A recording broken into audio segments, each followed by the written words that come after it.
Hello students, परत एकदा स्वागत आहे तुमचं आपल्या एका नवीन व्हिडिओमध्ये. 11th ॲडमिशन 2026-27 साठी झिरो राऊंडची अलॉटमेंट विद्यार्थ्यांनी कशी चेक करायची त्याच्या बाबतीत पूर्णपणे व्हिडिओ तुम्हाला घेऊन आलेलो आहे. तर व्हिडिओ नक्की शेवटपर्यंत बघा, संपूर्ण माहिती तुम्हाला या व्हिडिओमध्ये मिळणार आहे.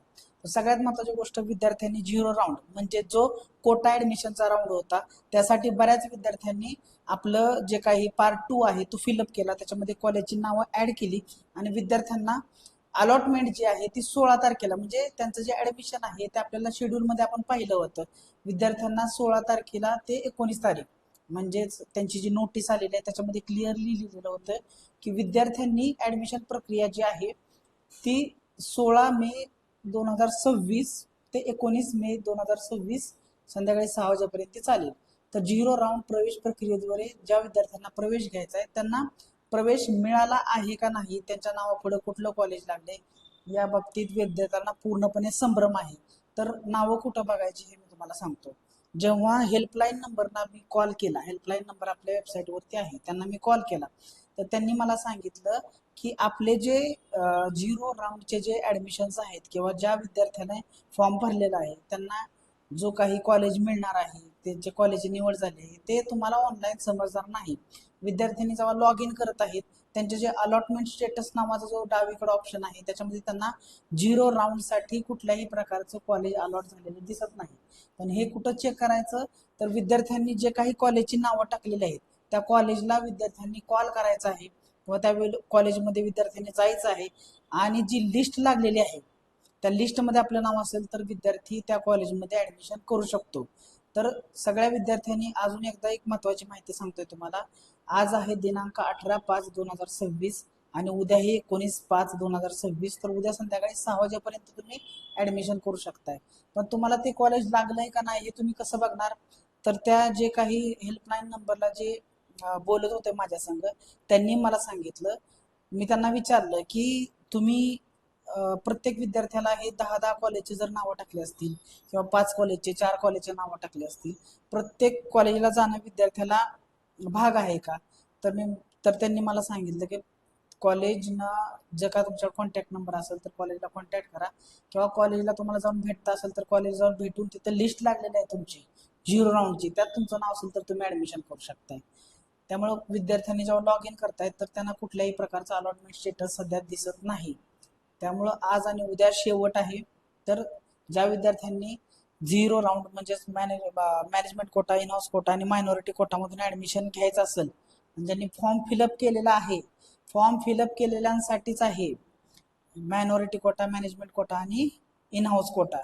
ज्यांनी कोटा ॲडमिशन घ्यायचं आहे त्यांनीच फक्त जाऊन चेक करा. बाकीचे सगळे विद्यार्थी आहेत त्यांनी 21 तारखेला आपला राऊंड पहिला आहे तो चालू होते. त्याची पूर्णपणे प्रोसिजर जी काय आहे त्याचा व्हिडिओ आपण अपलोड करणार आहे लवकरच. त्यामुळे तुम्ही अजून जर चॅनलला सबस्क्राईब केलं नसेल तर आत्ताच चॅनलला सबस्क्राईब करून घ्या.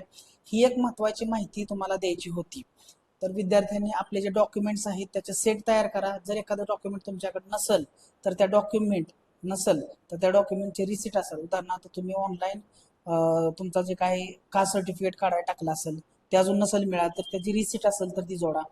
तर तुम्ही उत्पन्नाचा दाखला असेल का, त्याच्यात उत्पन्नाचा दाखला जर मागितला तर पुढची गोष्ट आहे. नॉन क्रिमिलियर असेल त्याची रिसिट असेल तुमच्याकडं किंवा नॉन क्रिमिलियर असेल. आणि तुमची सगळ्यात महत्त्वाची गोष्ट म्हणजे तुमचं 11वीचे मार्कशीट आणि LC हा तुमच्याकडे असायला पाहिजे. पण ॲक्च्युली गुणपत्रिका ज्या विद्यार्थ्याच्या त्या अजून त्यांना मिळालेल्या नाहीत. त्यामुळे ऑनलाईन त्यांनी नंबर तुमचा टाकला की त्यांना ते समजणार आहे विद्यार्थी पास आहे का नाही, एवढंच ते चेक करणार आहेत. आणि दुसरी गोष्ट त्यांना लागणार आहे LC, आणि तो LC तुम्हाला 3 आठवड्याच्या आत जमा करायचा आहे. जे विद्यार्थी झिरो राऊंड कोटामधून ॲडमिशन घेतील त्यांना जर LC मिळाला नाही लवकर तर त्यांनी तो LC किती दिवसात द्यायचा आहे, 3 आठवड्यामध्ये तो LC स्कूल लिव्हिंग सर्टिफिकेट जमा करायचं आहे. ही सगळी माहिती तुम्हाला द्यायची होती.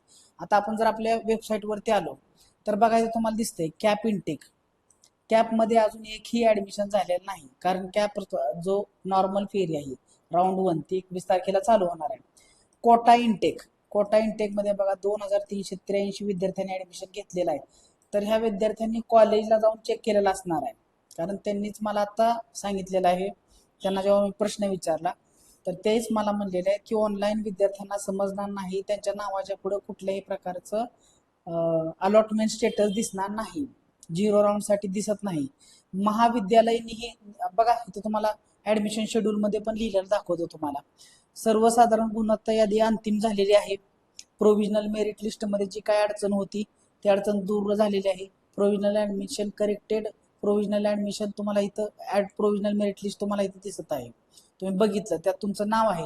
बऱ्याच विद्यार्थ्यांच्या कॉमेंट पण आलेले बघा, सर प्रोव्हिजनल मेरिट लिस्टमध्ये नाव आहे, सगळं करेक्ट आहे, आता पुढं काय करायचं, कॉलेजमध्ये जाऊन चेक करावं लागेल का अलॉट झालं आहे की नाही ते.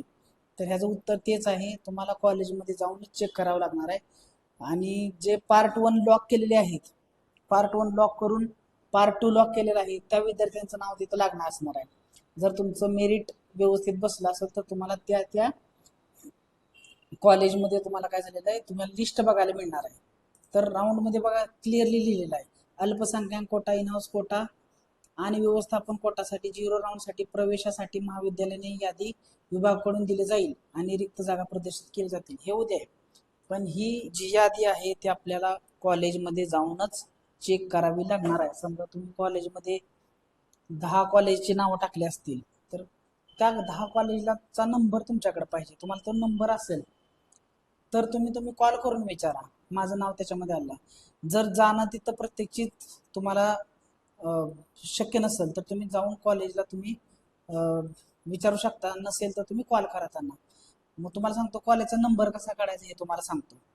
इथं सर्च कॉलेजमध्ये जावा, इथं स्ट्रीम सिलेक्ट करा, मीडियम सिलेक्ट करा, त्याच्यानंतर कॉलेजचा टाईप सिलेक्ट करा, त्याच्यानंतर तुमचा रिजन आहे तो सिलेक्ट करा, त्याच्यानंतर डिस्ट्रिक्ट सिलेक्ट करा,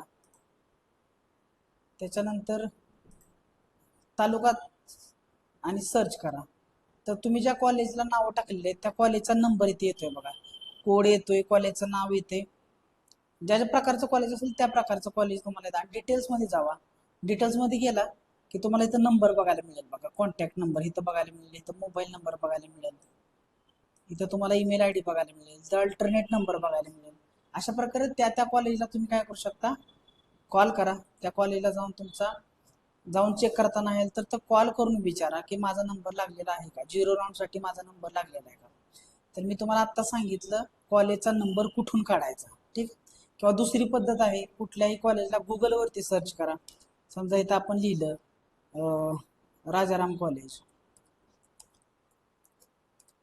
तर कॉलेजचं नाव सिलेक्ट टाका, त्याच्यानंतर राजाराम कॉलेजची पूर्णपणे इथं माहिती येईल तुम्हाला. इथं नंबर येईल बघा खाली, बघा इथं तुम्हाला इथं कॉन्टॅक्ट नंबर दिसतोय, कॉन्टॅक्ट करून विचारा. अशा प्रकारे तुम्ही कॉन्टॅक्ट करू शकता कॉलेजला कुठल्याही, जर तुमच्याकडे त्याचा नंबर नसेल तर. ऑनलाईन तर माहिती मिळणारच आहे आपल्याला, मी तुम्हाला आत्ता सांगितले की ऑनलाईन माहिती कशी काढायची, त्या कॉलेजचे डिटेल कसे काढायचे, नंबर कसा काढायचा, मी तुम्हाला आत्ता सांगितलं. नसेल तर गुगलवरती सर्च करा, त्या कॉलेजला कॉल करा, ऑफिशियल वेबसाईटवरती जाऊन बघा. तर अशा प्रकारे तुम्हाला नंबर मिळेल, कॉलेजला कॉल करा आणि बघा तुमचं नंबर नाव आलं आहे का. नाव आलं असेल तर जाऊन काय करा, ॲडमिशन घ्या. ॲडमिशन घेण्यासाठी जे काही प्रोसिजर आहे, डॉक्युमेंट्स लागणार आहेत ते ऑलरेडी मी तुम्हाला सांगितलेलं आहे. तर याच्यामध्ये जर तुम्हाला काय डाऊट आला तर भेटूया आपण एका नवीन व्हिडिओमध्ये. तर डाऊट असेल तर मला इंस्टाग्रामवरती रीच आउट करा आणि कॉमेंटमध्ये कॉमेंट लिहायला विसरू नका तुम्हाला कुठल्या कॉलेजमध्ये ॲडमिशन मिळालेलं आहे. Thank you one and all for listening patiently.